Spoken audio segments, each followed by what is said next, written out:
নমস্কার বন্ধুরা, আমি তাদের রঞ্জীব স্যার। আজকে বিএ থার্ড সেমিস্টার ফিলোসফি যাদের এমডিসি জেনারেলে আছে তাদের 5 মার্কসের কিছু গুরুত্বপূর্ণ কোশ্চেন এবং টিকা নিয়ে আলোচনা করব। তোমরা জানো এই যে 5 মার্কসের যেটা কোশ্চেনগুলো আছে পাশ্চাত্য যুক্তিবিদ্যা থেকে। যুক্তিবিদ্যা কি, যুক্তিবিদ্যা সম্পর্কে আলোচনা করো বা যুক্তিবিদ্যার গঠনগুলি আলোচনা করো। এটা 5 মার্কসে এবং 10 মার্কসে দুটোই ক্ষেত্রেই ইম্পর্টেন্ট। টিকা লেখো, ঠিক আছে। টিকা দেখো 3 আর 4 যে টিকাটা আছে খুবই গুরুত্বপূর্ণ টিকা আছে। সত্যতা ও বৈধতার মধ্যে সম্পর্ক পার্থক্য উল্লেখ করো, ঠিক আছে। অস্তিত্বমূলক দোষ সম্পর্কে আলোচনা করো। যুক্তি ও মুক্তির আকার বলতে কী বোঝো। অসম বিরোধিতা কি প্রকৃত বিরোধিতা আলোচনা করো।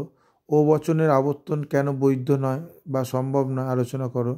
নিরপেক্ষ বচনের ব্যঞ্জনা অস্তিত্বমূলক তাৎপর্য ব্যাখ্যা করো। পদের ব্যাপকতা বলতে কী বোঝো, AEIO সম্পর্কে আলোচনা করো। শূন্যগর্ভ শ্রেণী বলতে কী বোঝো। বচন ও বচনকারের মধ্যে পার্থক্য অনুমান আলোচনা করো।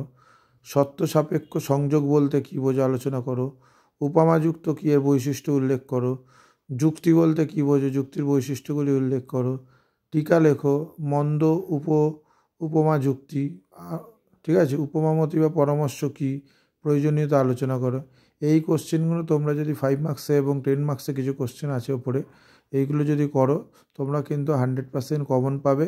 এবং কারোর যদি নোটস দরকার হয় হোয়াটসঅ্যাপে যোগাযোগ করতে পারো।